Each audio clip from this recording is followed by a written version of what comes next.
저는 13년 전 제 눈앞에서 엄마를 잃었습니다. 두만강 한복판 얼음장처럼 차가운 물속에서 엄마는 제 손을 뿌리쳤습니다. 너라도 살아라. 그 말을 남기고 검은 물속으로 사라졌죠. 저는 그날 밤 엄마를 두만강에 묻고 혼자 살아남았습니다. 한국에 와서 설거지부터 시작했어요.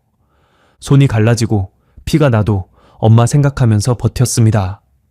10년이 걸렸지만 서울에서 제법 알아주는 식당의 수석 요리사가 됐고요. 그 사이 엄마를 찾으려고 안 해본 게 없었습니다. 탈북 10주년 되는 날, 저는 결국 엄마 장례를 치렀습니다. 시신도 없이 영정사진도 기억을 더듬어 그린 그림으로요. 밤새 울었습니다. 눈이 퉁퉁 붓도록. 그리고 다음날 아침 식당 문을 열었는데요. 첫 손님으로 들어온 사람이 이야기를 시작하기 전에 무료로 할 수 있는 구독 버튼과 좋아요를 눌러주시면 매일 감동적인 탈북 이야기를 들으실 수 있습니다. 그리고 어느 지역에서 이 사연을 듣고 계시는지 댓글로 남겨주시면 한 분 한 분 반갑게 인사드리겠습니다. 사연 시작합니다. 안녕하세요. 저는 올해 35살, 서울에서 한식당을 운영하고 있는 강민수라고 합니다. 본명은 아니고요. 방송용 가명입니다. 제가 오늘 이 사연을 보내게 된 건 아직도 믿기지 않는 일이 제 인생에 일어났기 때문이에요. 세상에 이런 일이 진짜 있구나. 그걸 누군가에게 꼭 말하고 싶었거든요. 2013년 1월이었습니다. 함경북도 회령, 제가 태어나고 자란 고향이죠. 그해 겨울은 유난히 추웠어요. 영하 30도를 오르내리는 날씨에 두만강이 꽁꽁 얼어붙었습니다. 저는 22살이었고 엄마는 48이셨어요. 우리가 왜 탈북을 결심했냐고요? 아버지 때문이었습니다. 아버지는 원래 회령시당 간부셨어요. 그런데 2011년에 뭔가 잘못 걸리셨나 봐요. 무슨 죄목인지도 제대로 못 들었습니다. 어느 날 갑자기 보위부 사람들이 들이닥치더니 아버지를 끌고 갔어요. 정치범수용소로 가셨다는 얘기만 나중에 들었죠. 면회도 안 되고 편지도 안 되고 살았는지 죽었는지도 모르는 채로요. 연좌제라는 거 아시죠? 아버지가 정치범이 되니까 우리 가족 전체가 낙인이 찍혔습니다. 엄마는 인민반에서 쫓겨났고 저는 대학 진학이 막혔어요. 배급은 끊긴 지 오래였고 장마당에서 장사를 하려 해도 단속에 걸리면 정치범 가족 새끼라고 불리면서 맞았습니다. 그렇게 2년을 버텼어요. 하지만 희망이 없었습니다. 북한에서 정치범 가족은 사람 취급을 못 받거든요. 평생 그 꼬리표를 달고 살아야 하죠. 2012년 가을쯤이었을 거예요. 엄마가 어느 날 밤 저를 불러 앉히셨습니다. 민수야, 우리 가자. 어디로요? 하고 물었더니 엄마가 남쪽을 가리키셨어요. 강 건너 중국 말고 더 먼 남쪽, 한국. 그때 저는 솔직히 무서웠습니다. 탈북하다 잡히면 총살이니까요. 하지만 엄마 얼굴을 보니까 여기서 이렇게 사느니 차라리 죽는 게 낫겠다는 표정이시더라고요. 저도 같은 마음이었습니다. 엄마가 아름아름으로 브로커를 구했어요. 회령에서 두만강 건너 중국 쪽으로 넘겨주는 사람이었는데 한 사람당 중국 돈 1,000위안을 받았습니다. 우리가 가진 전 재산을 털어서 겨우 마련한 돈이었죠. 브로커는 1월 중순쯤 강이 제일 꽁꽁 얼었을 때 건너자고 했습니다. 얼음 위로 걸어서 건너면 된다고요. 출발 날짜가 잡혔어요. 2013년 1월 15일 밤. 그날 저녁 집을 나서기 전에 엄마가 방안을 한참 둘러보셨습니다. 아버지 사진이 있던 자리, 제가 어릴 때 키 재던 문틀, 장롱 위에 먼지 쌓인 아버지 모자. 엄마가 그 모자를 꺼내서 한참을 만지시다가 다시 올려놓으셨어요. 갈 때 되면 이것도 모르는 사람 손에 넘어가겠지. 엄마 목소리가 떨렸습니다. 저는 아무 말도 못하고 그냥 서 있었어요. 그 집이 우리 집이었는데 이제 다시는 못 돌아온다는 걸 알면서 문을 닫아야 했거든요. 밤 11시쯤 집을 나섰습니다. 브로커가 알려준 장소까지 걸어서 30분 정도 걸렸어요. 인적 없는 강변 갈대밭 사이로 들어가니까 브로커가 기다리고 있었습니다. 40대쯤 돼 보이는 남자였는데 얼굴을 제대로 보여주지 않았어요. 모자를 푹 눌러 쓰고 있었거든요. 소리 내지 마시오. 경비병 순찰 시간 피해서 가야 하니까. 브로커가 나지막이 말했습니다. 엄마가 제 손을 꽉 잡으셨어요.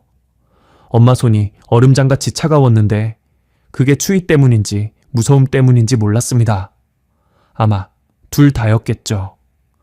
우리는 강변을 따라 200m쯤 걸었습니다. 브로커가 어느 지점에서 멈추더니 강을 가리켰어요. 저기서부터 얼음이 두껍소. 천천히 걸어서 건너면 되는데 중간쯤 가면 얼음이 좀 약한 데가 있소. 조심해서 피해 가야 하오. 달이 구름에 가려져서 앞이 잘 안 보였습니다. 두만강 폭이 그쪽은 한 150m 정도 됐는데 칠흑 같은 어둠 속에서는 150m가 150리처럼 느껴졌어요. 브로커가 먼저 얼음 위로 내려갔습니다. 발로 얼음을 툭툭 차보더니 괜찮다고 고개를 끄덕였어요. 엄마가 먼저 내려가시고 저는 그 뒤를 따랐습니다. 얼음 위에 발을 딛는 순간 온몸이 얼어붙는 것 같았습니다. 추위 때문만은 아니었어요. 지금 내가 죽느냐 사느냐의 경계선 위에 서 있구나 하는 생각이 머리를 스쳤거든요. 심장이 터질 것처럼 뛰었습니다. 삐걱 삐걱 얼음 밟는 소리가 그렇게 크게 들릴 줄 몰랐어요. 숨소리도 안 쉬려고 했는데 발소리는 어쩔 수가 없었습니다. 저 멀리 경비초소 불빛이 보였어요. 누가 우리를 보면 어쩌나 온몸이 바들바들 떨렸습니다.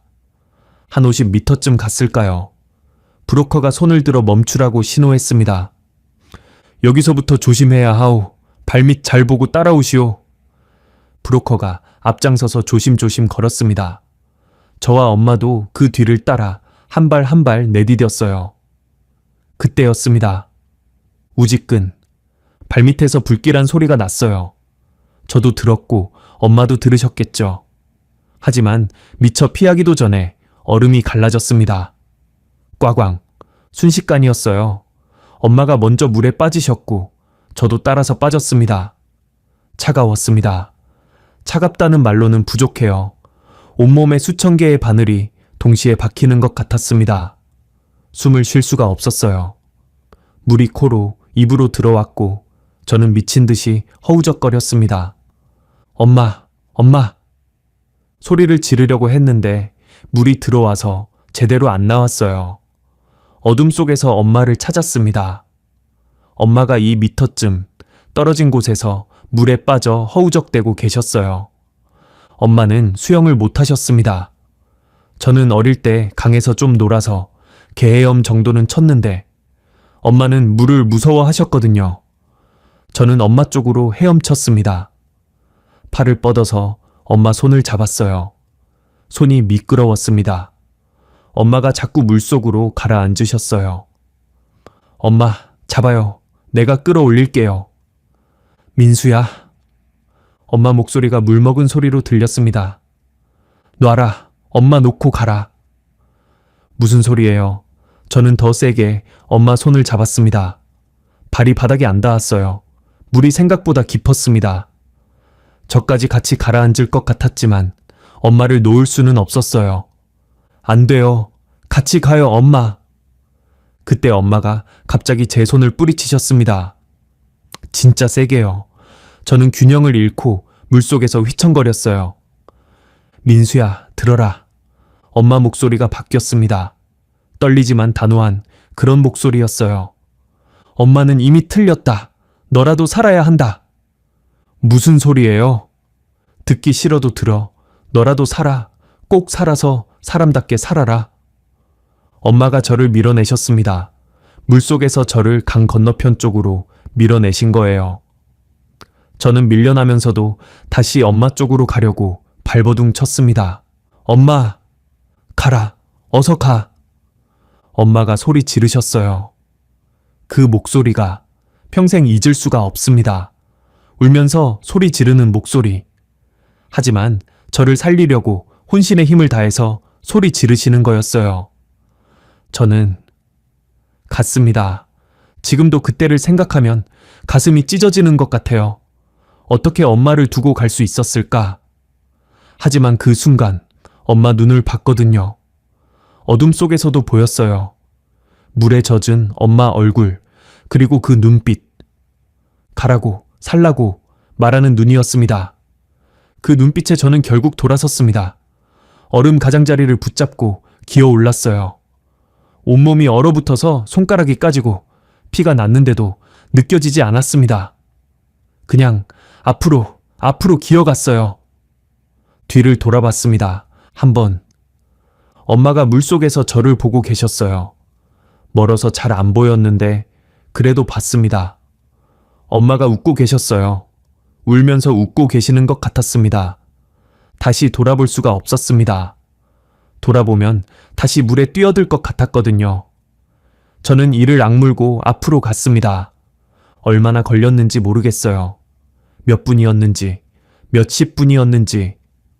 정신을 차려보니까 중국 땅이었습니다. 갈대밭 사이에 쓰러져 있었어요. 옷이 다 젖어서 얼어붙고 있었는데 이상하게 춥지가 않았습니다. 저천증 초기 증상이었던 것 같아요. 브로커는 어디 갔는지 보이지 않았습니다. 아마 우리가 물에 빠지자마자 도망갔겠죠. 돈은 이미 받았으니까. 저는 벌떡 일어나서 강 쪽을 봤습니다. 두만강은 그냥 검은 물이 흐르고 있었어요. 엄마가 빠졌던 그 자리, 아무것도 보이지 않았습니다. 달빛도 없고 사람도 없고 그냥 시커먼 강물만 소리 없이 흘렀어요. 엄마, 소리를 질렀습니다. 하지만 목에서 나온 건 비명 같은 울음소리 뿐이었어요. 무릎이 꺾이면서 눈 위에 주저앉았습니다. 2013년 1월 15일 새벽. 저는 그렇게 엄마를 두만강에 묻고 혼자 살아남았습니다. 그날 밤 이후로 어떻게 살아남았는지 솔직히 기억이 또렷하지 않습니다. 중국 땅에서 얼어 죽기 직전에 조선족 아주머니 한 분이 저를 발견하셨어요. 갈대밭에 쓰러져 있는 저를 보고 집으로 데려가셨죠. 사흘을 앓았습니다. 고열에 시달리면서 계속 헛소리를 했대요. 엄마, 엄마 하면서요. 그 아주머니가 브로커를 연결해 주셨습니다. 중국에서 한국까지 가는 길을 아는 사람이라고요. 이번엔 돈이 없었는데 아주머니가 대신 내주셨어요. 왜 그러시냐고 물었더니 이러시더라고요. 내 아들도 네 또래야. 네 엄마 심정이 어땠겠노? 그 말에 또 울었습니다. 북한에서 못 울었던 눈물이 중국 와서 다 나오는 것 같았어요. 2013년 2월 초, 저는 중국을 떠났습니다. 브로커를 따라 기차도 타고 버스도 타고 걸어서 산도 넘었어요. 라오스를 거쳐 태국까지. 한 달 넘게 걸렸습니다. 도중에 잡히면 북송이니까 숨어 다녔고 잠은 창고나 산속에서 잤어요. 제대로 된 밥은 며칠에 한 번 먹었고요. 태국 방콕의 한국 대사관 문을 두드린 게 3월 중순이었습니다. 대사관 직원분이 문을 여시더니 저를 보고 깜짝 놀라셨어요. 거울을 본 적이 없어서 몰랐는데 제가 거의 해골 같았대요. 몸무게가 40kg도 안 됐거든요. 대사관에서 한 달쯤 있다가 비행기를 탔습니다. 난생 처음 타보는 비행기였어요. 창밖으로 구름을 내려다보면서 생각했습니다. 엄마, 나 지금 하늘 위에 있어요. 엄마는 못 봤던 이 하늘을 나 혼자 보고 있어요. 2013년 4월 인천공항에 도착했습니다. 한국, 텔레비전으로만 보던 그 나라에 제가 서 있었어요. 공항이 얼마나 크고 반짝거리던지 정신이 하나도 없었습니다. 사람들이 바쁘게 오가는데 다들 깨끗한 옷을 입고 뚱뚱했어요. 배고픈 사람이 한 명도 없어 보였습니다. 이게 같은 민족이 사는 나라인가 도저히 믿기지가 않았죠. 곧바로 하나원으로 갔습니다. 경기도 안성에 있는 북한 이탈 주민 정착 교육 시설이에요. 거기서 3개월간 교육을 받았습니다. 한국 사회 적응하는 법, 취업하는 법, 금융 이용하는 법. 처음 듣는 것들 투성이었어요. 신용카드가 뭔지, 은행 계좌가 뭔지, 인터넷이 뭔지. 22살인데 아무것도 모르는 어린애가 된 기분이었습니다. 하나원에서 제일 힘들었던 건요, 밤이었어요. 낮에는 교육받느라 정신이 없는데 밤만 되면 엄마 생각이 났거든요.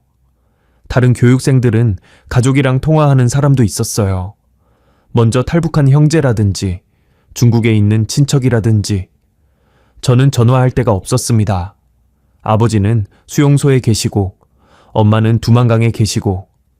침대에 누워서 천장을 보면 엄마 얼굴이 떠올랐어요. 물속에서 저를 밀어내시던 그 얼굴, 웃으면서 우시던 그 얼굴. 잠을 잘 수가 없었습니다. 자다가도 꿈을 꾸면 벌떡 일어났어요.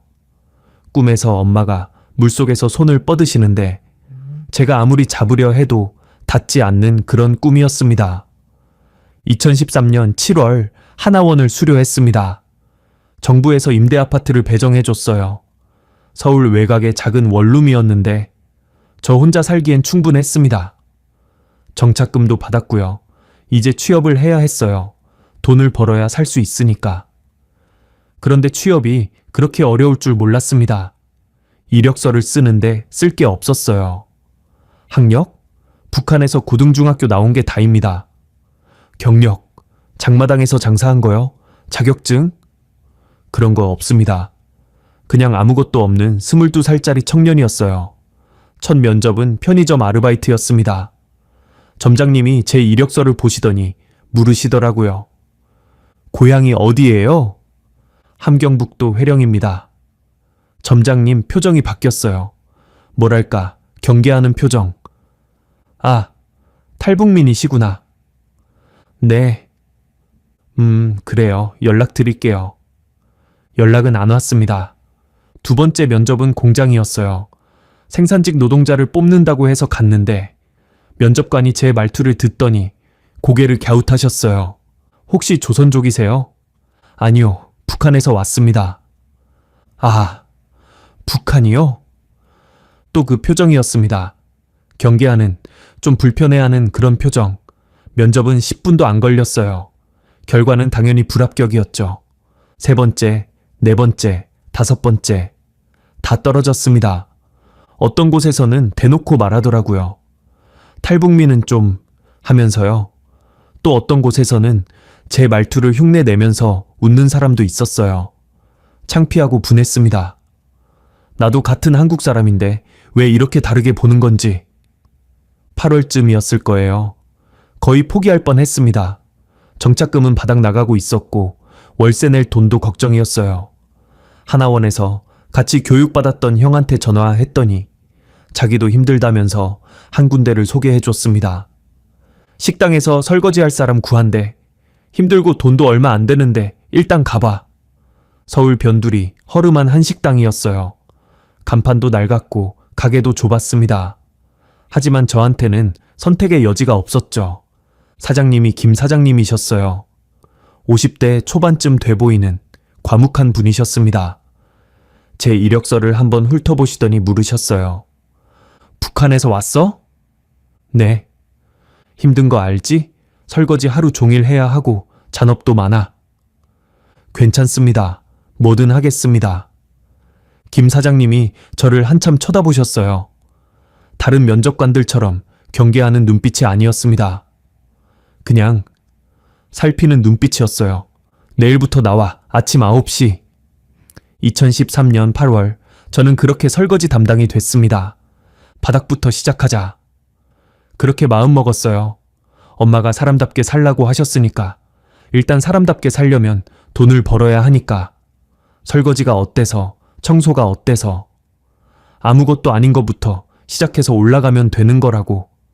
스스로한테 그렇게 말했습니다. 일이 진짜 힘들었어요. 아침 9시에 출근해서 밤 10시까지, 많으면 11시까지 일했습니다. 점심시간, 저녁시간에는 손님이 밀려서 설거지통이 산더미처럼 쌓였어요. 뜨거운 물에 손을 담그고 있으면 손이 불었고, 겨울이 오니까 찬물에 손이 트고 갈라졌습니다. 손가락 사이사이 피가 나는데 일회용 반창고 붙이고 계속 일했어요. 주방 아주머니들이 저를 좀 불쌍하게 보셨어요. 아이고, 손 좀 봐. 젊은 게 고생이 많다 하시면서 가끔 밥 먹을 때 반찬을 하나 더 얹어주시곤 했습니다. 그런 작은 친절이 그때는 정말 감사했어요. 어느 날 밤이었습니다. 9월쯤이었을 거예요. 영업이 끝나고 다들 퇴근했는데 저는 밀린 설거지가 있어서 주방에 남아 있었어요. 형광등 불빛 아래서 혼자 그릇을 닦고 있는데 갑자기 냄새가 났습니다. 감자탕 냄새요. 그날 점심에 감자탕을 많이 팔았거든요. 솥에서 나는 잔향이 아직 남아 있었나 봐요. 그 냄새를 맡는 순간 갑자기 엄마 생각이 났습니다. 엄마도 감자탕을 잘 끓이셨거든요. 북한에서 감자는 흔하잖아요. 고기는 귀했지만 엄마가 어디서 구해오셨는지 가끔 뼈다귀를 구해와서 감자탕을 끓여주셨어요. 솥뚜껑을 열면 뽀얀 김이 올라오고 감자가 보글보글 끓는 소리가 나고 엄마가 국자로 건더기를 떠서 제 그릇에 담아주시면서 이러셨죠. 많이 먹어라. 살이 좀 쪄야지. 그 목소리가 귓가에 들리는 것 같았습니다. 저도 모르게 손이 멈췄어요. 설거지통에 손을 담근 채로 눈물이 뚝뚝 떨어졌습니다. 멈출 수가 없었어요. 한번 터지니까 계속 나왔습니다. 훌쩍훌쩍 코도 막히고 숨도 제대로 못 쉬면서 울었어요. 엄마, 나 여기서 뭐 하고 있는 거야? 아무도 없는 주방에서 혼잣말이 나왔습니다. 엄마는 물속에 있는데 나는 왜 여기서 설거지하고 있어? 이러려고 나 혼자 살아남은 거야. 밥 한 끼 제대로 못 드시고 돌아가셨을 엄마 생각에 나만 따뜻한 데서 밥 먹고 산다는 게 죄인 것 같았어요. 살아남은 게 미안했습니다. 내가 더 세게 잡았으면, 내가 더 힘이 셌으면 엄마를 구할 수 있었을 텐데. 그렇게 한참을 울었어요. 그러다 문득 엄마 목소리가 떠올랐습니다. 두만강 물속에서 절 밀어내시면서 하셨던 말. 너라도 살아야 한다. 꼭 살아서 사람답게 살아라. 그 말이요. 그때는 그냥 흘려들었는데 설거지통 앞에서 울고 있으니까 다르게 들리더라고요. 엄마가 목숨 바쳐서 저한테 준 말인데 제가 지금 이러고 있으면 되나? 울고 있을 시간에 사람답게 살아야 하는 거 아닌가? 저는 눈물을 손등으로 훔쳤습니다. 찬물로 얼굴을 씻고 다시 설거지통 앞에 섰어요. 그릇을 집어들고 박박 문질렀습니다. 그래, 바닥부터 시작하는 거다. 여기서부터 올라가는 거다. 엄마가 원하는 게 이거잖아. 그날 밤부터 저는 조금 달라졌습니다. 그냥 시키는 대로 설거지만 하는 게 아니라 주방을 관찰하기 시작했어요. 요리사들이 어떻게 불 조절을 하는지, 어떤 순서로 재료를 넣는지, 칼질은 어떻게 하는지 설거지하다가 틈틈이 쳐다봤습니다. 김 사장님이 그런 저를 눈여겨보셨나 봐요. 10월 말쯤이었을 겁니다. 어느 날 영업 끝나고 정리하는데 김 사장님이 저를 부르셨어요. 야, 강민수. 네, 사장님. 너 요리 배워볼래?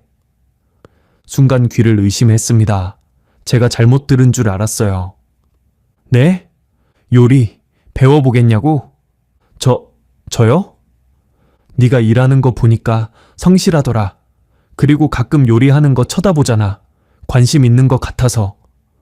아, 저는 그냥 내일부터 새벽 5시에 나와 야채 손질부터 가르쳐 줄게. 김 사장님이 그렇게 말씀하시고 돌아서셨어요. 저는 그 자리에 멍하니 서 있었습니다. 가슴이 뛰었어요.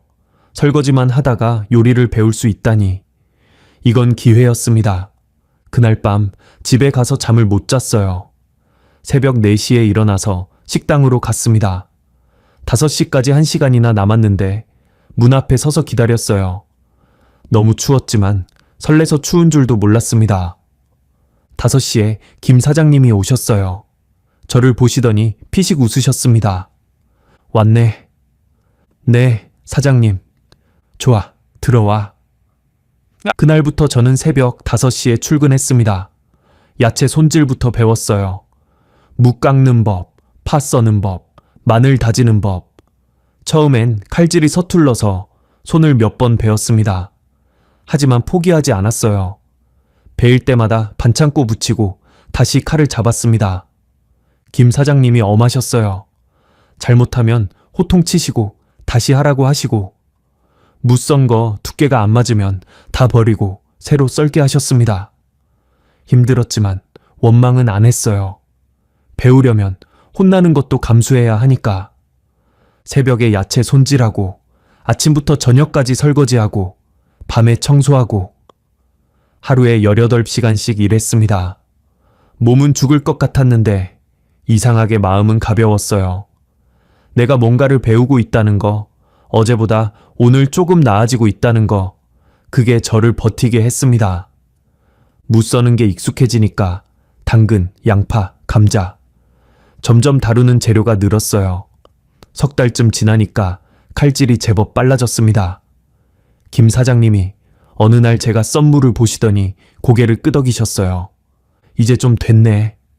그 한마디가 어찌나 기쁘던지요. 그날 집에 가는 길에 혼자 웃었습니다.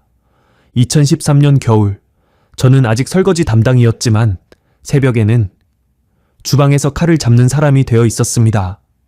손에는 여전히 반창고가 붙어 있었고 손가락 마디마다 굳은 살이 박혀 있었지만 그 손에 처음으로 생기가 돌기 시작했어요.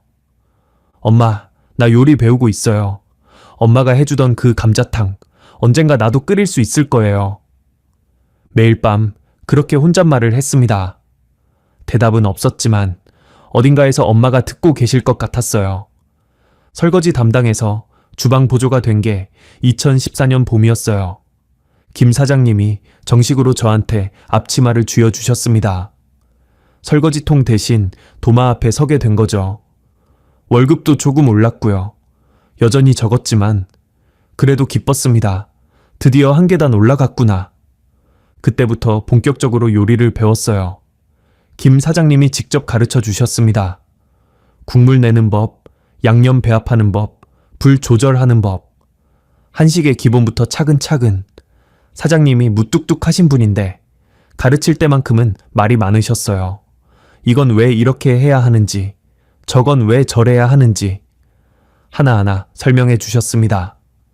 요리는 말이야, 정성이야, 재료를 대하는 마음이 맛에 나와. 그 말씀이 가슴에 박혔어요. 엄마가 밥 해주실 때도 그랬거든요. 별거 아닌 재료로도 맛있게 해주셨는데 그게 정성이었구나. 2015년이 되니까 저는 간단한 요리는 혼자 할 수 있게 됐습니다. 찌개도 끓이고 나물도 무치고 전도 부쳤어요.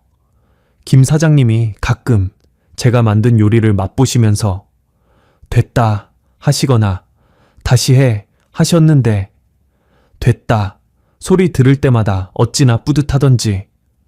그런데요, 그 시기에 저는 요리만 한 게 아니었어요. 엄마를 찾기 시작했습니다. 두만강에서 헤어진 뒤로 2년이 넘게 지났는데 저는 그동안 엄마가 돌아가셨다고 단정 짓지 못하고 있었어요. 물론 그날 밤 물에 빠지시는 걸 봤죠. 수영을 못하시는 것도 알았고요. 하지만 확인을 못했잖아요. 시신을 본 것도 아니고 만에 하나, 정말 만에 하나 살아계실 수도 있지 않을까, 그 생각이 계속 머릿속을 떠나지 않았습니다.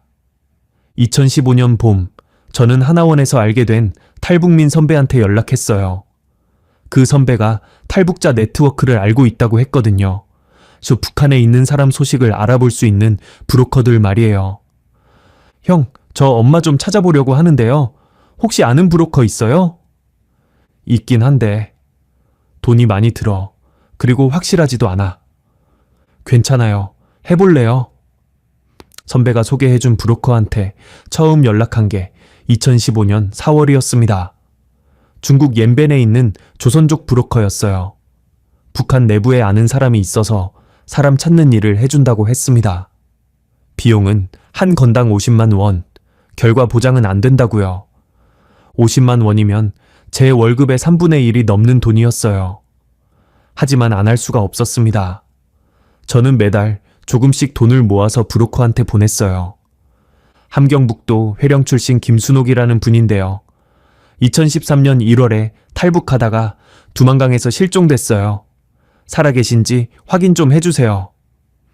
처음 결과가 온 건 2달 뒤였습니다. 회령 쪽에 김순옥이라는 사람이 몇 명 있는데 탈북자 가족은 아닌 것 같습니다. 더 알아볼게요. 희망이 생겼다가 사라졌어요. 2달을 기다렸는데 이게 다야? 하지만 포기할 수 없었습니다. 다시 돈을 보냈어요. 2015년 여름 2번째 결과가 왔습니다. 그날 밤 두만강에서 여자 시신이 하나 발견됐다는 얘기가 있습니다. 심장이 멎는 줄 알았어요. 손이 덜덜 떨렸습니다. 그게 제 엄마인지 확인할 수 있어요? 신원 확인은 안 됐대요. 그냥 중년 여자 시신이 떠내려왔다는 얘기만. 그날 밤 잠을 못 잤습니다. 그 시신이 엄마일까 아닐까? 머릿속으로 계속 그 생각만 했어요. 두만강 차가운 물속에서 엄마가 떠내려가는 장면이 자꾸 떠올랐습니다. 가슴이 찢어지는 것 같았어요. 하지만 확실하지 않잖아요. 신원 확인이 안 됐다면서. 그 시신이 엄마가 아닐 수도 있는 거잖아요. 저는 그 가능성에 매달렸습니다. 2015년 가을 3번째 결과. 회령 보이부 기록에 김순옥이라는 탈북 시도자가 있긴 한데 체포 기록은 없대요. 탈북에 성공했거나 아니면 뭐요? 아니면 물에 빠져 죽었거나? 그 말은 안 하셔도 알았습니다. 하지만 체포 기록이 없다는 건 희망일 수도 있었어요. 어쩌면 엄마가 그날 밤 물에서 살아나셨을 수도 있잖아요. 중국 쪽으로 떠내려가서 누군가한테 구조됐을 수도 있고. 저는 그렇게 생각하기로 했습니다. 그 사이 저는 계속 요리를 배웠어요. 2016년 김 사장님이 저한테 작은 한식 요리 대회에 나가보라고 하셨습니다. 서울시에서 주최하는 소규모 대회였는데 상금은 얼마 안 되지만 경력에 도움이 된다고요. 대회 주제는 가정식 백반이었어요. 저는 엄마가 해주시던 감자탕을 떠올렸습니다. 하지만 감자탕은 좀 무거우니까 대신 엄마가 자주 해주시던 된장찌개를 끓이기로 했어요. 북한식 된장찌개요. 남한 된장찌개보다 좀 더 구수하고 감자가 많이 들어가는. 대회장에 가니까 참가자가 20명쯤 됐어요.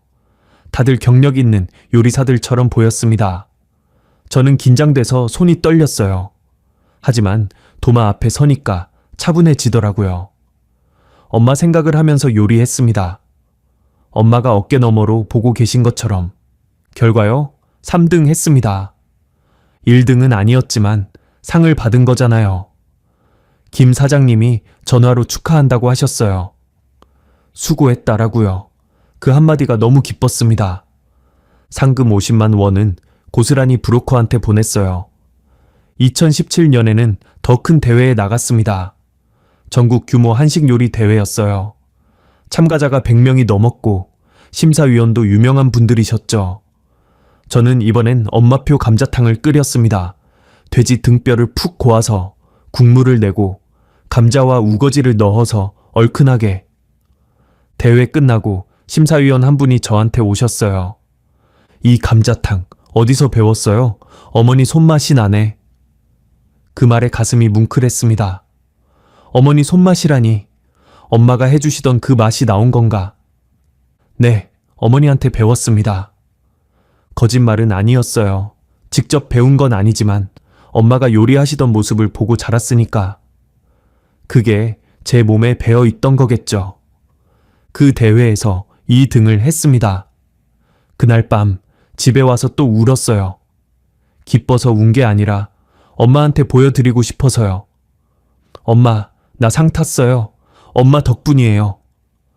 그 말을 하고 싶은데 엄마가 안 계시잖아요. 2018년 저는 김 사장님 식당을 떠났습니다. 더 큰 곳으로 가라고 사장님이 권하셨어요. 여기선 네가 더 배울 게 없다. 나가서 더 큰 세상 봐라. 섭섭했지만 사장님 말씀이 맞았습니다.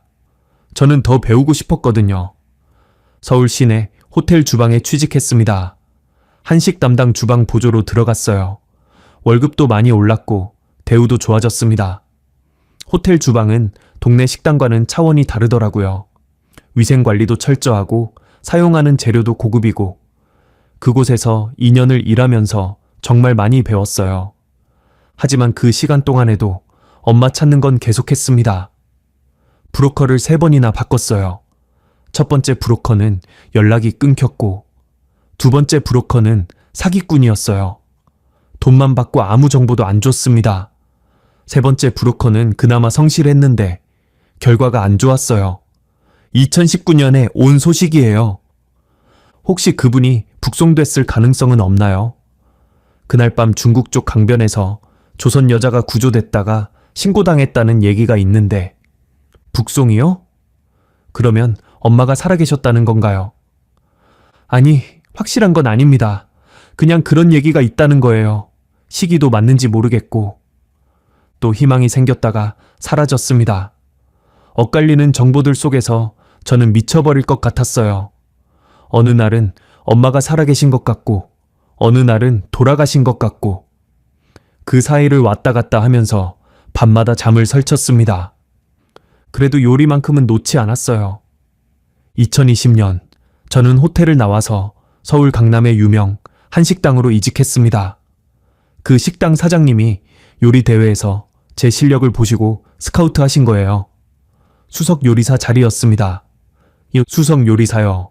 7년 전에 설거지통 앞에 서 있던 제가 이제는 수석 요리사가 된 거예요. 첫 출근하던 날 주방에 들어서는데 다리가 떨렸습니다. 내가 여기 수석 요리사라고? 믿기지 않았어요.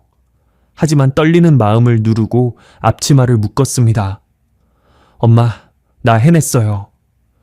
그 식당은 예약이 한 달 전에 마감될 정도로 인기 있는 곳이었어요. 손님들이 제 요리를 드시고 맛있다고 하시면 기뻤습니다. 특히 집밥 같다, 어머니 손맛 난다, 이런 말을 들을 때요. 어느 날 한 손님이 그러시더라고요. 중년 여성분이셨는데 제가 끓인 된장찌개를 드시더니 눈물을 글썽이시는 거예요. 이거 우리 엄마가 끓여주시던 맛이랑 똑같아요. 엄마 돌아가시고 이만 못 먹어봤는데. 저도 모르게 눈물이 날 뻔했습니다. 그 손님 마음을 알 것 같았거든요. 밤에 집에 가서 또 울었어요. 사람들은 제 요리에서 어머니 손맛이 난다고 하는데 정작 제 어머니는 제 요리를 못 드셔보셨잖아요. 엄마한테 제 요리 한번 해드리고 싶은데 그게 안 되잖아요. 모든 요리에 엄마를 담고 있었습니다. 물을 썰 때 엄마 생각, 국물을 낼 때 엄마 생각, 간을 볼 때 엄마라면 어떻게 하셨을까? 제 요리 실력은 결국 엄마한테 배운 거예요. 직접 가르쳐 주신 건 아니지만 엄마가 요리하시던 모습이 제 몸에 새겨져 있었던 거죠. 2021년에는 전국 한식요리 대회에서 대상을 받았습니다. 1등이요. 수석 요리사 된 지 1년 만에 전국 대상이라니 저도 믿기지 않았어요. 신문에도 나고 인터뷰도 했습니다. 탈북민 출신 요리사 한식대회 대상 수상이라고 기사 제목이 붙었더라고요. 엄마한테 보여드리고 싶었어요. 엄마, 나 대상 받았어요? 근데 보여드릴 엄마가 없었습니다. 2022년, 시간은 계속 흘렀습니다. 저는 계속 브로커한테 돈을 보냈어요. 월급이 올라서 더 많이 보낼 수 있게 됐는데 결과는 여전히 신통치 않았습니다. 흔적이 없다, 확인이 안 된다, 그런 대답만 돌아왔어요. 2022년 가을이었습니다. 마지막으로 연락하던 브로커한테 전화가 왔어요. 저녁에 식당 영업 끝나고 집에 가는 길이었는데 전화벨이 울렸습니다. 강민수 씨, 저예요. 브로커 박입니다. 네, 말씀하세요. 죄송한데요. 더 이상 찾을 수가 없을 것 같습니다. 심장이 쿵 내려앉았어요. 무슨 뜻이에요? 2년 넘게 수소문했는데 김순옥이라는 분 흔적이 전혀 안 나와요. 회령계도 없고 청진에도 없고 수용소 명단에도 없고. 만약 살아계셨다면 어딘가에서 흔적이 나왔을 텐데. 그러면 아마 그날 밤에 돌아가셨을 가능성이 높습니다. 죄송합니다. 전화를 끊고 한참을 길 한복판에 서 있었어요. 7년이었습니다. 7년 동안 찾았어요. 돈도 얼마나 보냈는지 모르겠어요. 몇 천만 원은 됐을 거예요. 그런데 결과가 이거예요. 흔적이 없다고? 아마 돌아가셨을 거라고. 집에 들어와서 불도 안 켜고 바닥에 주저앉았습니다. 알고 있었어요. 사실은 처음부터 알고 있었는지도 몰라요. 그날 밤 물에 빠지신 엄마가 살아계실 리 없다는 거. 수영도 못하시는 분이 영하의 물속에서 어떻게 살아남겠어요. 하지만 인정하고 싶지 않았던 거예요. 만에 하나라는 가능성에 매달리고 싶었던 거죠. 이제 그 만에 하나도 사라졌습니다. 엄마, 어둠 속에서 불렀어요. 엄마, 진짜 간 거야? 대답은 없었습니다. 당연하죠. 대답할 사람이 없으니까. 그날 밤 저는 처음으로 엄마가 돌아가셨다는 걸 받아들였습니다. 9년 만이에요. 두만강 얼음물 속에서 엄마가 저를 밀어내시던 그 순간, 그게 마지막이었다는 걸. 펑펑 울었어요. 그동안 참았던 눈물이 다 쏟아지는 것 같았습니다. 엄마한테 요리해드리고 싶었는데, 상금 받은 거 자랑하고 싶었는데, 이제 강남에서 수석 요리사 한다고 말씀드리고 싶었는데, 다 못하게 됐습니다. 2022년 10월, 저는 마침내 받아들이기로 했습니다. 엄마는 2013년 1월 15일 두만강을 건너다 돌아가셨다고. 9년 동안 붙잡고 있던 희망의 끈을 놓기로 했어요. 그래야 저도 앞으로 갈 수 있을 것 같았습니다. 하지만 그게 얼마나 힘든 결정이었는지 아무도 모를 거예요. 엄마를 포기한다는 게, 엄마가 죽었다고 인정한다는 게, 저한테는 엄마를 다시 한번 잃는 것 같았거든요. 그래도 결심했습니다. 내년이 탈북 10주년이 되는 해니까 그때 엄마 장례를 치르자고. 시신 없이, 영정사진 없이라도. 그래야 엄마도 편히 가시고 저도 앞으로 갈 수 있을 테니까. 그렇게 2022년이 저물어 갔습니다. 2023년 1월이 다가왔습니다. 탈북 10주년. 그리고 제가 정한 엄마의 기일. 장례를 치르기로 했으니까 준비를 해야 했어요. 그런데 막상 준비하려니까 막막하더라고요. 시신이 없잖아요. 유골도 없고 엄마 물건 하나 없고 북한에서 나올 때 아무것도 못 가져왔거든요. 사진 한 장도요. 영정 사진이 없었습니다. 북한에서는 사진을 잘 안 찍어요. 카메라가 귀하기도 하고 찍어봤자 인화할 때도 없고. 우리 집의 사진이라고는 아버지 당 간부 시절 찍은 증명사진 하나뿐이었는데 그것도 집에 두고 왔죠. 엄마 사진은 아예 없었어요. 어떡하지? 영정사진 없이 장례를 치를 수는 없잖아요. 고민하다가 한 가지 방법을 떠올렸습니다. 그림을 그리면 되지 않을까? 엄마 얼굴을 기억하는 건 저밖에 없으니까 제가 설명하면 화가가 그려줄 수 있지 않을까? 인터넷으로 초상화 그려주는 화가를 찾았어요. 서울에 있는 분이셨는데 사진 없이 말로 설명해도 그릴 수 있냐고 물었더니 해보겠다고 하시더라고요.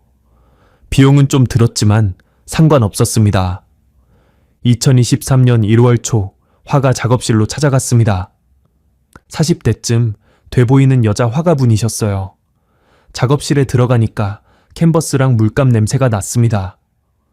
의자에 앉으라고 하시더니 스케치북을 펴셨어요. 자, 어머니 얼굴을 천천히 설명해 주세요. 급하게 안 해도 돼요. 저는 눈을 감았습니다. 엄마 얼굴을 떠올리려고요. 10년 전이잖아요. 기억이 흐릿해질 법도 한데 이상하게 엄마 얼굴은 선명했어요. 아마 매일 밤 꿈에서 봐서 그런가 봐요.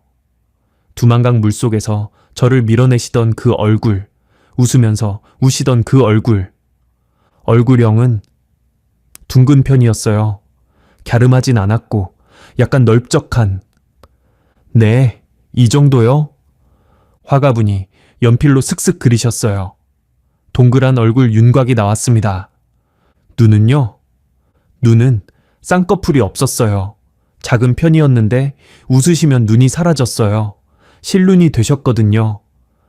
눈매가 올라간 편이에요? 내려간 편이에요? 살짝 내려간 것 같아요. 순한 인상이셨어요. 화가분이 눈을 그리셨습니다. 저는 그 그림을 보면서 점점 가슴이 먹먹해졌어요. 코는요? 코는 낮은 편이었어요. 오똑하진 않았고 넓적코? 북한 사람들 코가 다 그렇잖아요. 입술은요? 입술은 얇았어요. 근데 웃으시면 입꼬리가 많이 올라갔어요. 그게 예뻤어요. 말하다가 목이 메었습니다. 엄마 웃는 얼굴을 떠올리니까 눈물이 나려고 했어요. 괜찮으세요? 네, 괜찮아요. 계속 할게요. 천천히 하세요. 시간 많아요. 저는 숨을 고르고 계속 설명했습니다. 머리카락은 짧았어요. 귀 밑까지 오는 단발이었는데 파마 같은 건 안 하셨어요. 그냥 자연스럽게 희끗희끗한 머리카락이 좀 섞여 있었고요. 주름은요? 이마에 주름이 있었어요. 걱정이 많으셔서 그런지 눈가에도 잔주름이 있었고요. 근데 그게 엄마다웠어요. 고생 많이 하신 얼굴이었거든요. 화가분이 한참 그리셨습니다. 저는 그 과정을 지켜보면서 계속 말했어요. 엄마 귀 모양, 볼에 있던 작은 점, 턱선, 기억나는 대로 다 말씀드렸습니다. 1시간쯤 지났을까요? 화가분이 스케치북을 돌려서 보여주셨어요. 이 정도면 비슷한가요? 그 그림을 보는 순간 숨이 멎었습니다. 엄마였어요. 완벽하진 않았지만 분명히 엄마였습니다. 둥근 얼굴, 순한 눈, 얇은 입술. 웃고 계신 얼굴이었는데 10년 전 제가 기억하는 그 얼굴이었어요. 엄마. 저도 모르게 그 말이 나왔습니다. 그리고 눈물이 터졌어요. 참으려고 했는데 안 됐습니다. 스케치북을 붙잡고 펑펑 울었어요. 화가분이 당황하셨는지 휴지를 건네주셨는데 저는 그냥 계속 울었습니다. 10년 만에 엄마 얼굴을 본 것 같았거든요. 죄송해요. 죄송해요. 아니에요. 울어도 돼요. 천천히 우세요. 한참을 울고 나서야 겨우 진정했습니다. 화가분이 물을 한 잔 가져다 주셨어요. 수정할 부분 있으면 말씀하세요. 아니요. 이대로 좋아요. 이게 우리 엄마예요. 그렇게 영정 그림이 완성됐습니다. 며칠 뒤에 완성된 그림을 받으러 갔어요. 유화로 그려서 액자에 넣어주셨더라고요. 영정 사진처럼 보이게요. 받아들고 집에 와서 한참을 바라봤습니다. 엄마가 웃고 계셨어요. 그림 속에서. 엄마, 나야, 민수. 그림한테 말을 걸었어요. 바보 같죠? 하지만 그러고 싶었어요. 엄마, 나 이제 32살이야. 엄마 나이 절반이 넘었어. 요리사 됐어. 강남에서 수석 요리사야. 엄마한테 자랑하고 싶었는데. 목이 메어서 더 말을 못했습니다. 2023년 1월 15일 탈북 10주년 엄마 기일. 작은 장례식장을 빌렸어요. 서울 외곽에 있는 조그만 곳이었는데 저 혼자 치르기엔 충분했습니다. 영정을 모시고 제단을 꾸미고 국화꽃을 놓았어요. 시신이 없으니까 빈관 대신 엄마가 좋아하셨던 것들을 상징적으로 놓았습니다. 감자 몇 개, 된장 한 봉지, 그리고 제가 직접 끓인 감자탕 한 그릇. 조문객이 올지 안 올지 몰랐어요. 그냥 저 혼자 치르려고 했거든요. 근데 하나원에서 같이 교육받았던 형들, 동생들이 소식 듣고 왔더라고요. 식당 동료들도 왔고요. 김 사장님도 오셨어요. 그분이 오실 줄은 몰랐는데. 사장님, 여기까지 어떻게? 야, 네 엄마 장례인데 내가 안 오면 되겠나? 김 사장님이 무뚝뚝하게 말씀하시고는 영정 앞에 절을 하셨어요. 저는 그 뒷모습을 보면서 또 울컥했습니다. 20명쯤 됐을 거예요. 조문객이. 생각보다 많은 사람들이 와줬습니다. 저 혼자가 아니구나. 이 사람들이 내 옆에 있구나. 그게 고맙고 또 슬펐어요. 영정 앞에 섰습니다. 엄마가 웃고 계셨어요. 화가분이 그려주신 그 그림 속에서 순한 눈, 얇은 입술, 고생 많이 하신 얼굴. 엄마. 입을 열었는데 목소리가 안 나왔어요. 목이 꽉 막힌 것 같았습니다. 엄마, 나 민수야. 겨우 그 말을 했습니다. 엄마, 미안해. 그날 밤에 엄마 손 놓쳐서. 엄마 혼자 두고 와서 10년 동안 미안했어. 눈물이 뚝뚝 떨어졌어요. 근데 엄마, 나 잘 살았어. 엄마가 살라고 했잖아. 사람답게 살라고 했잖아. 나 그 말 지키려고 열심히 살았어. 설거지부터 시작해서 요리사 됐어.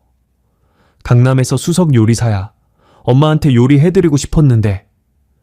더 말을 못하고 무릎이 꺾였습니다. 영정 앞에 주저앉아서 오열했어요. 소리내서 울었습니다. 그동안 참았던 것들이 다 쏟아지는 것 같았어요. 엄마가 보고 싶었습니다. 너무너무 보고 싶었어요. 10년 동안 마음 한구석에 품고 있던 희망, 어쩌면 살아계실지도 모른다는 그 희망. 이제 그 희망의 불씨가 완전히 꺼지는 순간이었습니다. 엄마는 진짜 가신 거구나. 다시는 못 보는 거구나. 한참을 울었어요. 누군가 등을 토닥여줬는데 누군지 모르겠어요. 그냥 울었습니다. 그런데요, 이상하게 울고 나니까 조금 가벼워지더라고요. 10년 동안 무거웠던 게 조금 내려가는 느낌. 엄마한테 제대로 작별 인사를 못해서 그게 계속 마음에 걸렸거든요. 이제야 인사를 한 것 같았어요. 엄마, 이제 편히 쉬어요. 아들 잘 살고 있으니까 걱정 마요. 영정을 향해 말했습니다. 엄마가 그림 속에서 웃고 계셨어요. 그래, 엄마, 갔어, 알았어. 하는 것 같았습니다. 장례식이 끝나고 저녁에 조문 왔던 사람들이랑 술을 마셨어요. 근처 고깃집에 자리를 잡고 소주를 시켰습니다. 탈북민 형들, 동생들, 식당 동료들 다 같이. 술이 들어가니까 말이 많아지더라고요. 엄마 이야기를 했어요. 그동안 아무한테도 자세히 안 했던 이야기를요. 우리 엄마가 말이야, 감자탕을 진짜 잘 끓이셨어. 북한에서 고기가 귀하잖아. 근데 엄마가 어디서 구해오시는지 가끔 돼지뼈를 구해와서 이야기하다가 울고 웃고 또 울고 밤새 그랬습니다. 하나원 동기 형이 그러더라고요. 민수야, 네 엄마 지금 분명히 보고 계실 거다. 아들 이렇게 잘 컸는데 얼마나 뿌듯하시겠어. 그 말에 또 울었어요. 형, 나 엄마한테 밥 한 번 못 해드렸어. 요리사 됐는데, 수석 요리사 됐는데 정작 엄마한테는 야, 엄마가 몰라서 그러겠냐. 다 알고 계실 거다. 하늘에서. 술이 몇 병이 들어갔는지 모르겠어요. 새벽까지 마셨습니다. 눈이 퉁퉁 붓도록 울고 마시고를 반복했어요. 집에 들어온 건 새벽 4시쯤이었던 것 같아요. 씻지도 않고 그냥 쓰러져 잤습니다.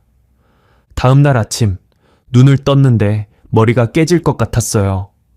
숙취죠. 게다가 눈이 너무 부어서 잘 안 떠졌습니다. 거울을 보니까 눈이 홍두깨만 해져 있더라고요. 울어도 너무 울었나 봐요. 근데 출근해야 했어요. 식당 문을 열어야 하니까. 수석 요리사가 안 나가면 안 되잖아요. 찬물로 세수를 하고 얼음 찜질을 하고 그래도 부기가 안 빠졌습니다. 어쩔 수 없이 그냥 나갔어요. 선글라스 쓰고 갈까 하다가 그냥 맨 얼굴로. 식당 앞에 도착했습니다. 문을 열기 전에 잠깐 멈춰 섰어요. 깊이 숨을 들이쉬었습니다. 오늘부터 다시 시작이다. 엄마한테 작별 인사했으니까 이제 앞으로 가야지. 엄마가 살라고 했으니까 사람답게 살아야지. 울 만큼 울었으니까 이제 또 열심히 살아야지. 문을 열었습니다. 식당 안으로 들어가서 불을 켜고 환기를 시키고 주방 점검을 했어요. 오늘 예약 손님이 몇 팀 있었거든요. 재료 확인하고 스태프들 출근 체크하고 일상이 시작됐습니다. 붉게 부은 눈으로 주방에 섰어요. 스태프들이 제 얼굴을 보더니 아무 말도 안 하더라고요. 다들 어제 장례식에 왔던 사람들이니까 알았겠죠. 11시 오픈이었습니다. 문을 열고 첫 손님을 맞이할 준비를 했어요. 앞치마를 고쳐매고 칼을 점검하고 오늘도 엄마 생각하면서 요리해야지. 그때까지만 해도 몰랐어요. 오늘 첫 손님이 누구일지. 제 인생이 완전히 뒤바뀔 순간이 바로 코앞에 와 있다는 걸. 11시 정각. 식당 문을 열었습니다. 오픈이에요. 간판 불 켜고 입구 청소하고 메뉴판 정리하고 평소랑 똑같은 아침이었어요. 어제 장례 치른 게 꿈 같았습니다. 첫 손님이 올 때까지 보통 15분에서 30분 정도 걸려요. 그 시간 동안 주방에서 마지막 준비를 하거든요. 육수 상태 확인하고 반찬 그릇 세팅하고. 근데 그날은 문 열자마자 손님이 들어왔어요. 홀 담당 직원이 아직 자리를 안 잡았을 때였거든요. 제가 주방에서 나와서 직접 맞이하러 갔습니다. 어서 오세. 말이 끊겼어요. 문 앞에 여자 한 분이 서 계셨습니다. 50대 후반쯤 돼 보이는, 흰머리가 듬성듬성 섞인 짧은 머리, 낡은 점퍼, 작은 가방 하나. 시골에서 올라온 것 같은 차림이었어요. 근데 그 얼굴이요, 낯이 익었습니다. 아니, 익은 정도가 아니었어요. 저 눈, 쌍꺼풀 없는 작은 눈, 살짝 내려간 눈매. 저 코, 낮고 넓적한 코. 저 입, 얇은 입술, 올라간 입꼬리. 며칠 전 화가한테 설명했던 그 얼굴이었습니다. 영정 그림 속 그 얼굴이었어요. 심장이 멎는 것 같았습니다. 머릿속이 하얘졌어요. 뭐지? 내가 지금 뭘 보고 있는 거지? 환각인가? 어제 너무 울어서 정신이 이상해진 건가? 그 여자가 저를 봤습니다. 눈이 마주쳤어요. 그 순간 그 여자 눈에서 눈물이 주르륵 흘러내렸습니다. 그리고 입을 여셨어요. 민수야. 그 목소리. 10년 전 두만강 차가운 물속에서 들었던 그 목소리. 너라도 살아라 하시던 그 목소리. 세상이 멈췄습니다. 시간이 멈추고 공기가 멈추고 심장도 멈춘 것 같았어요. 저는 그 자리에 얼어붙어서 그 여자를 바라봤습니다. 마? 제 입에서 그 말이 나왔어요. 믿기지 않았습니다. 이게 현실인가? 꿈인가? 그래, 민수야, 엄마야. 그 여자가, 아니, 엄마가 한 걸음 다가오셨어요. 엄마가 왔어. 늦어서 미안해. 그 순간 제 무릎이 꺾였습니다. 서 있을 수가 없었어요. 다리에 힘이 쫙 빠지면서 식당 바닥에 주저앉았습니다. 그리고 울음이 터졌어요. 어린아이처럼 32살 먹은 어른이 바닥에 주저앉아서 엉엉 울었습니다. 엄마, 엄마. 그 말밖에 안 나왔어요. 다른 말은 생각이 안 났습니다. 그냥 엄마, 엄마. 계속 그 말만. 엄마가 저한테 다가오셨어요. 바닥에 무릎을 꿇으시고 저를 끌어안으셨습니다. 10년 만에 포옹이었어요. 엄마 품에서 엄마 냄새가 났습니다. 10년 전이랑 똑같은 냄새. 어릴 때 엄마한테 안겼을 때 맡았던 그 냄새. 세상에, 이게 진짜구나. 꿈이 아니구나. 민수야, 많이 컸네. 우리 아들 많이 컸어. 엄마가 제 등을 토닥이셨어요. 그 손길에 더 울음이 터졌습니다. 멈출 수가 없었어요. 10년 동안 참았던 눈물이, 어제 장례식에서 다 쏟은 줄 알았던 눈물이 아직도 남아 있었나 봐요. 엄마, 엄마, 죽은 줄 알았어요. 어제 장례식 했어요. 영정 사진도 만들었어요. 알아, 다 알아. 미안해, 민수야. 엄마가 늦었어. 얼마나 울었는지 모르겠어요. 시간이 얼마나 지났는지도. 홀 직원이 언제 출근했는지, 주방 스태프들이 뭘 하고 있었는지, 다른 손님이 왔는지 안 왔는지 아무것도 몰랐습니다. 그냥 엄마 품에 안겨서 울기만 했어요. 한참 뒤에야 겨우 진정했습니다. 엄마가 저를 일으켜 세우셨어요. 식당 구석 테이블로 가서 앉았습니다. 마주 앉았는데 아직도 믿기지 않았어요. 엄마 얼굴을 뚫어지게 쳐다봤습니다. 엄마, 진짜 엄마 맞아요? 그래, 진짜 엄마야. 어떻게 살아계신 거예요? 그날 밤에 물에 빠지셨잖아요. 수영도 못 하시면서. 엄마가 쓴웃음을 지으셨어요. 그 웃음에 주름이 깊게 패였습니다. 10년 전보다 주름이 훨씬 많아지셨어요. 얼굴도 더 마르셨고 흰머리도 많아지셨고 고생을 많이 하신 게 얼굴에 다 나타나 있었습니다. 그날 밤에 말이야, 엄마가 천천히 말씀하기 시작하셨어요. 네가 간 뒤에 엄마도 물에 떠내려갔어. 물이 차가워서 정신이 없었는데 뭔가를 붙잡았어. 나무 토막이었던 것 같아. 그거 붙잡고 떠내려갔지. 얼마나 떠내려갔는지 모르겠어. 정신이 왔다 갔다 했거든. 근데 어느 순간 누가 나를 끌어올리는 거야. 눈을 떠보니까 중국 사람이더라고. 어부였어. 강에서 고기잡이 하다가 나를 발견한 거지. 엄마가 잠시 말을 멈추셨어요. 눈을 감으시고 그때를 떠올리시는 것 같았습니다. 그 어부가 집으로 데려가서 살려줬어. 며칠 알았는데 다행히 살았어. 근데요? 그 어부 와이프가 신고를 했어. 조선 여자 숨겨주면 자기들도 잡혀간다고. 그래서 공안이 왔어. 심장이 철렁 내려앉았어요. 공안이 오면 북송당했어요? 엄마가 고개를 끄덕이셨어요. 그래, 북송당했어. 2013년 2월이었을 거야. 제가 태국 거쳐서 한국 오던 그 시간에 엄마는 북한으로 끌려가고 계셨던 거예요. 가슴이 찢어지는 것 같았습니다. 북한 가서 어떻게 됐어요? 교화소 갔지. 엄마 목소리가 담담했어요. 너무 담담해서 오히려 더 무서웠습니다. 탈북 미수범이니까 교화소 10년형 받았어. 7년 살고 감형받아서 나왔지. 7년이요? 응. 2013년부터 2020년까지. 7년. 제가 설거지하고 요리 배우고 대회 나가고 호텔 취직하고 강남 식당 수석 요리사 되는 동안 엄마는 교화소에 계셨던 거예요. 엄마, 교화소에서 많이 힘드셨죠? 엄마가 고개를 저으셨어요. 그 얘기는 하지 말자. 지나간 일이야. 하지만 얼굴에 다 써 있었어요. 교화소가 어떤 곳인지 저도 알아요. 강제 노동에 굶주림에 구태. 사람이 살 수 있는 곳이 아니에요. 엄마가 거기서 7년을 버티신 거예요. 저 때문에. 저를 탈북시키려다가. 엄마, 미안해요. 나 때문에. 아니야. 네가 왜 미안해. 엄마가 보낸 거잖아. 엄마가 네 손 뿌리쳤잖아. 엄마가 제 손을 잡으셨어요. 엄마 손이 거칠었습니다. 10년 전에도 거친 손이셨는데 지금은 더했어요. 손등에 상처 자국도 있었고 손가락 마디마디 굳은 살이 박혀 있었어요. 교화소에서 얼마나 일을 하셨으면. 교화소 나오고 나서는요. 나와서도 감시받았어. 탈북 시도자잖아. 어디 가든 따라다니고 일주일에 한 번씩 보이부 가서 보고하고 3년 동안 그렇게 살았어.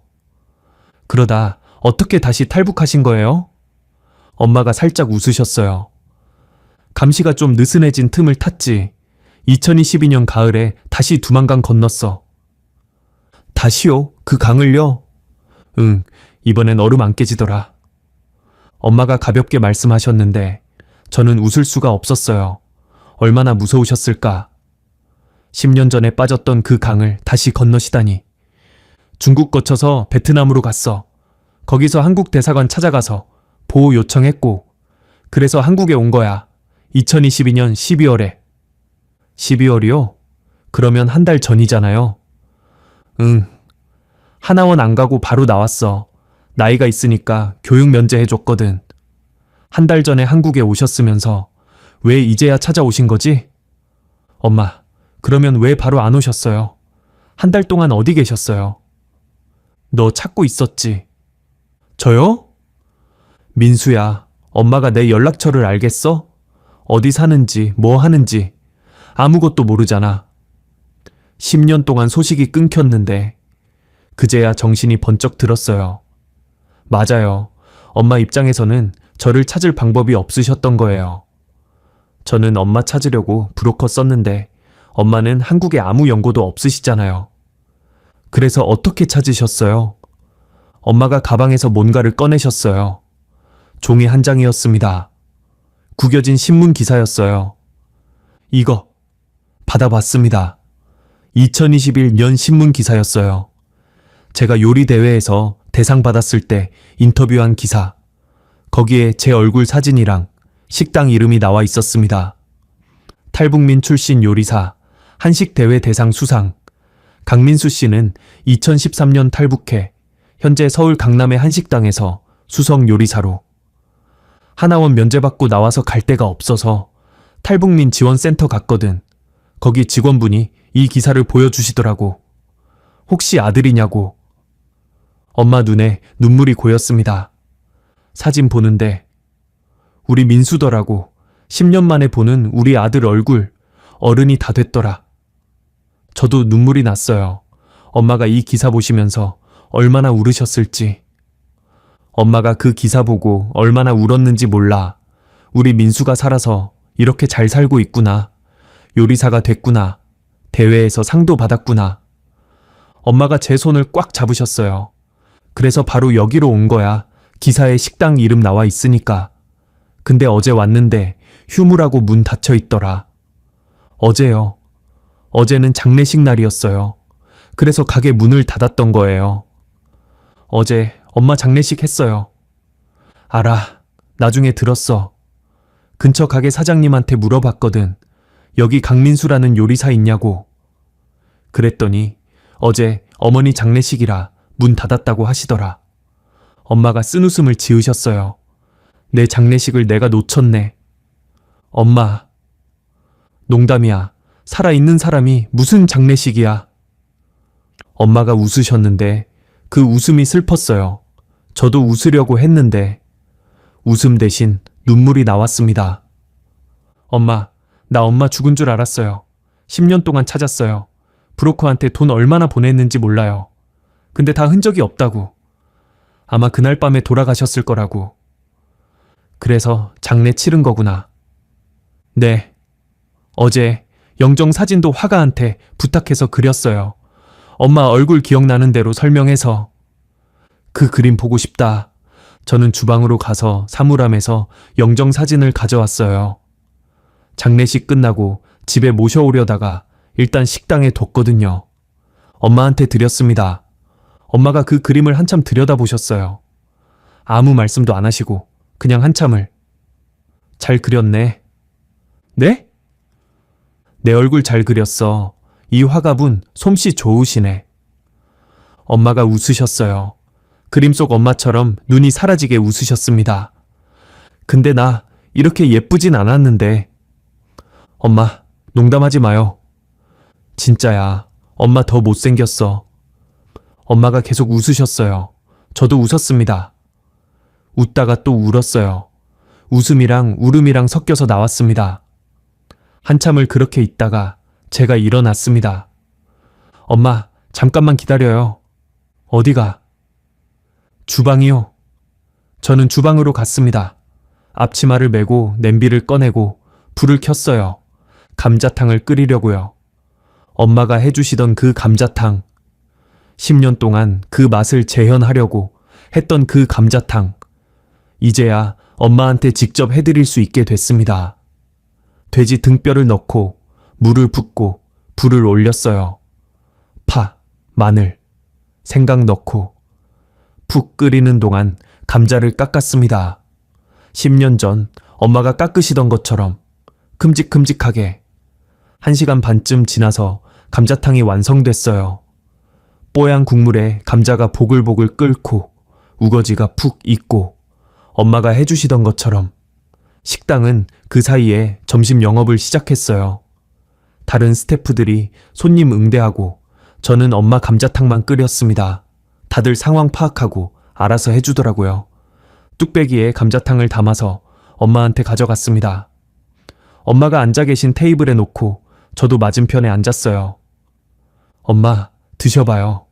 내가 끓인 거예요. 엄마가 숟가락을 드셨어요. 국물을 한 숟갈 떠서 드시더니 눈을 동그랗게 뜨셨습니다. 민수야, 이거 어때요? 엄마 맛이랑 비슷해요? 엄마가 대답 대신 또 한 숟갈 드셨어요. 그리고 또.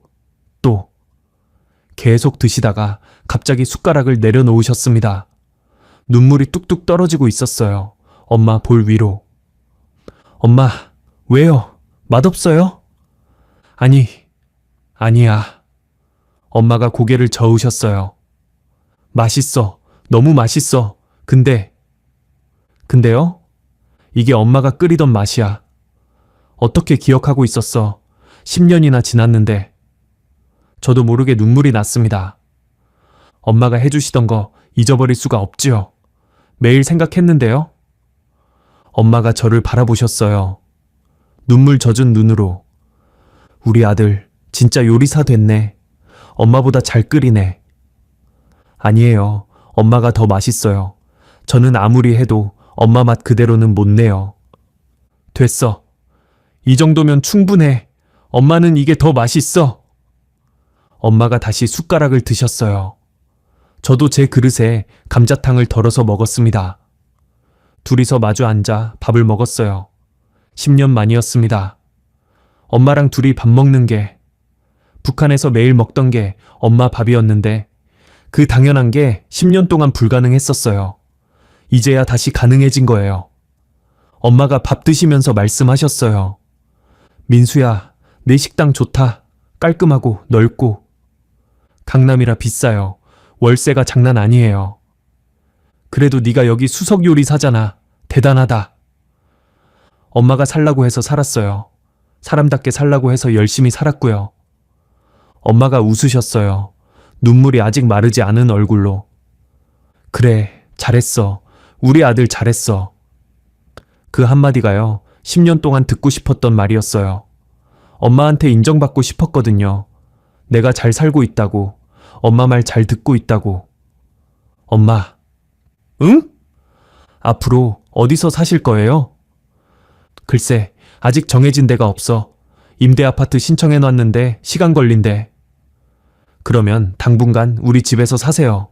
저 혼자 사니까 방 있어요. 엄마가 고개를 저으셨어요. 싫어. 다 큰 아들 집에 얹혀 살기 싫어. 얹혀 사는 게 아니라 같이 사는 거죠. 엄마, 제가 10년 동안 엄마 없이 살았잖아요.